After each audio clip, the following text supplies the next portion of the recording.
Skincare Internasional bersama aku Nur Hidayah dari Universitas 17 Agustus 1945 Samarinda dan rekan saya Fatima dari Universitas 17 Agustus 1945. Di sini kita bakal ngobrol seru tentang gimana sih cara mengelola toko skincare yang baik. ya.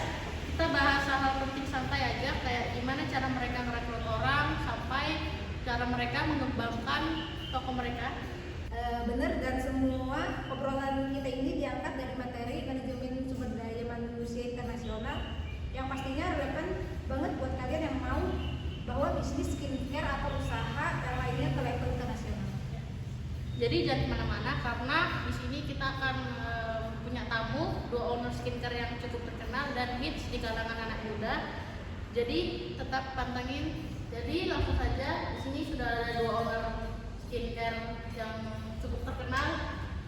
Jadi langsung saja ya, perkenalkan diri. Namanya siapa, Mbak? Perkenalkan, nama saya Dian Mulia. Perkenalkan, nama saya Vanessa. Jadi langsung saja ya, kita kan banyak ngobrol santai-santai aja, Mbak. Awal mulanya gimana buka usaha atau gimana cara merekrut orang gitu. Jadi saya mulai ke Mbak Laura. Jadi awal mulanya buka toko skincare ini gimana sih, Mbak? Itu tuh berawalan dari rumah, terus jualan online gitu. Terus ternyata tuh banyak yang suka. Itu kita buka lah brand kita sendiri di masyarakat yang kayak udah bisa offline, bisa juga online. Mulainya dari kecil-kecilan ya, Mbak? Terus alasan pilih bisnis skincare ini gimana sih, Mbak? Yang pertama itu karena aku kayak suka skincare gitu kan ya. Terus kayak aku lihat juga potensi pasarnya tuh banyak yang minat. Jadi aku tuh kayak buka skincare mungkin banyak yang suka nih gitu. Apalagi kayak kita nih anak muda kan ya pasti punya niat besar buat di skincare karena pengen cantik. Oh, jadi bermula dari hobi ya, Mbak? Iya, hobi terus kayak buka toko ya. Kita lanjut ke pertanyaan ketiga ya untuk Mbak Jihan. Menurut Mbak, seberapa penting sumber daya manusia dalam membangun bisnis skincare? Kalau menurut saya sih sangat penting ya, soalnya tim yang solid itu adalah kunci utamanya. Dari customer service itu sampai tim produksi, semuanya harus satu visi. Berarti cukup penting ya? Ya, sangat penting. Untuk pertanyaan keempat masih ke Mbak Jihan ya. Biasanya cari karyawan itu dari mana dan seperti apa sih?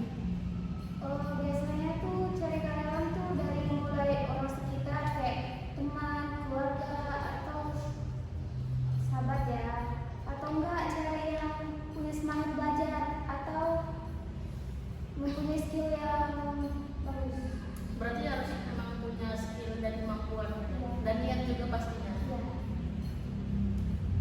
Terus saya kan bertanya nih tadi ke Mbak Jihan, ada nggak pelatihan khusus buat karyawannya biar nggak salah-salah gitu, Mbak, atau pembelajaran di awal atau training gitu?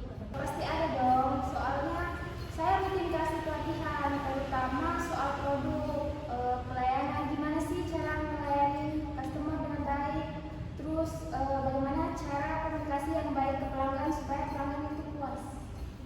Cukup penting, Mbak, ya pelatihannya. Kalau menurut Mbak Laura gimana? Pelayanan itu cukup penting. Penting karena yang pertama kan kita harus mengutamakan pelayanan supaya tuh customer kita tuh puas sama apa yang kita kasih kepada mereka. Karena balik lagi ya ke prinsipnya kan customer itu adalah raja dan raja.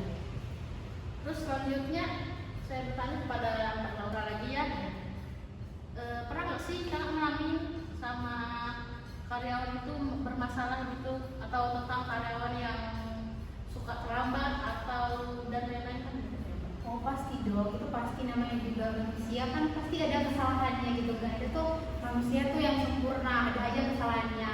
Nah kita tuh sebagai owner lah, atasan harus bisa kayak memahami mereka juga. Kita nanya dulu kenapa sih kalian gini, nanti itu kalau kita udah tahu masalahnya apa, kita bisa cari solusinya buat memperbaiki mereka gitu. Kalau di toko Mbak Jihan dan Mbak Laura sendiri itu untuk karyawan ada nggak intensif atau bonus-bonus yang mereka dapatin saat lembur atau gimana gitu? Iya, terus ada ya. Soalnya kan kita memakai jasa mereka ya, otomatis kita harus ini bayar sesuai dengan Kinerja yang mereka lakukan. Kalau Mbak Laura? ya bonusnya pasti ada. Kayak kalau kayak pesanan online itu banyak, kita pasti lembur buat packingnya. Pasti kita kasih mereka bonus lah, karena kan kerjanya tuh pasti udah 2 kali lipat daripada hari biasa. Oke, jadi kita kan masih muda Mbak, apalagi kami kan dari mahasiswa dan masih pengen banyak belajar tentang motivasi. Nah, dari menurut Mbak Laura, motivasi untuk diri sendiri dan untuk karyawan untuk tetap bekerja dengan baik itu gimana sih Mbak? Yang pertama itu pastinya kita harus memotivasi diri sendiri dulu, baru kita memotivasi orang lain. Pertama tuh untuk diri sendiri tuh kita harus tanamkan kedepannya gimana sih kita ini, harus jadi apa sih, harus gimana sih. Jadi tuh harus bertanya-tanya kepada diri sendiri supaya lebih maju lagi, lebih giat lagi, lebih niat lagi supaya mencapai tujuan yang bagus buat kehidupan hidupnya. Nah, terus untuk karyawan kita tuh harus kasih mereka reward, bonus dan apresiasi. Walaupun itu hal kecil, kita harus memberi mereka apresiasi atau mungkin kayak ngajak mereka makan malam atau mungkin terakhir mereka, walaupun yang kayak hal kecil. Karena hal yang besar itu dimulai dari hal yang kecil. Oh iya. Jadi motivasi sangat penting ya Mbak. Sangat penting. Pertanyaan berikutnya untuk Mbak Jihan ya. Kira-kira pakai teknologi juga nggak buat mengatur jualan skincare-nya? Oh, yang untuk memanfaatkan media sosial itu Mbak. Tadi kan Mbak bilang mulai dari sosmed ya, jualannya dari online gitu. Itu Mbak pakai aplikasi apa aja kira-kira?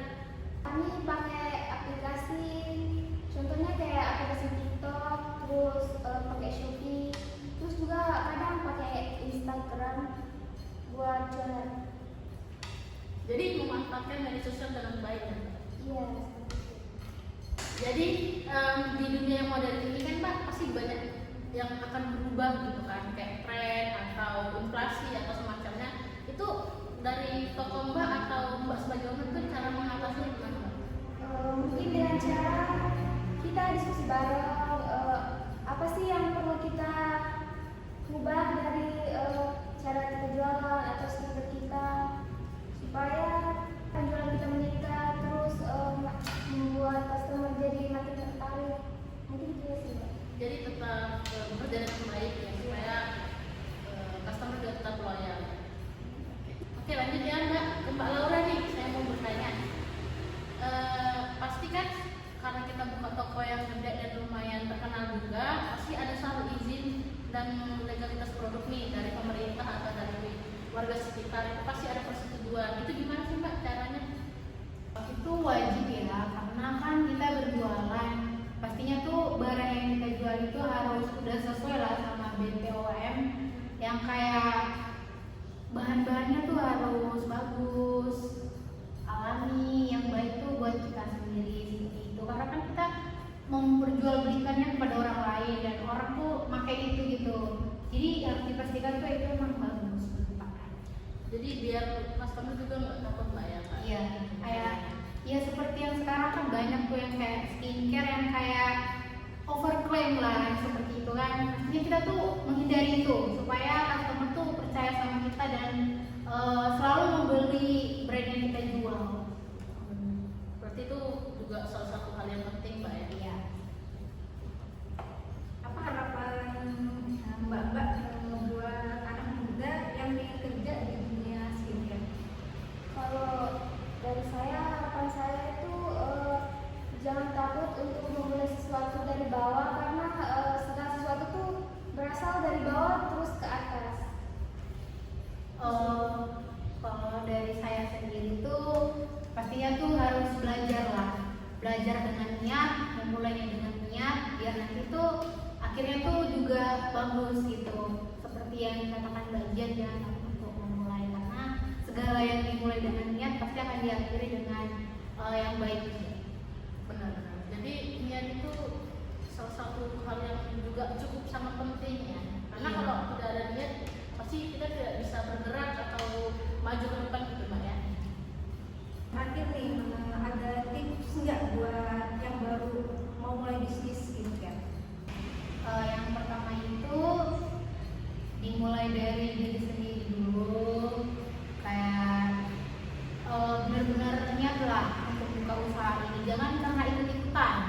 Karena sekarang tuh lagi rame kan skincare, kayak skincare seperti itu, jangan harus dari memang niat, terus berusaha, berdoa juga supaya semuanya itu dilancarkan. Terus yang penting itu jalan terus, dievaluasi, dilihat, jangan karena nanti kena musibah tuh langsung down gitu. Jadilah musibah itu sebagai motivasi pembelajaran buat kita nanti ke depannya. Berarti jangan sekali jatuh terus tidak mau bangkit lagi. Iya. Berarti harus tetap semangat. Niat yang baik pasti juga akan mendapatkan hasil yang baik. Iya. Itu saja buat kakak, terima kasih banyak udah sharing pengalaman yang lumayan bagus-bagus hari ini yang dapat kita ambil dan dapat kita contoh. Juga tidak kalah penting, SDM itu juga sangat penting untuk skincare, terus pelayanan serta pelatihan untuk mengembangkan diri. Makin semangat buat mulai usaha atau lebih menghargai perantin di balik sukses tadi. Jadi terima kasih untuk kakak owner yang cantik-cantik yang udah datang ke podcast kami, terima kasih banyak.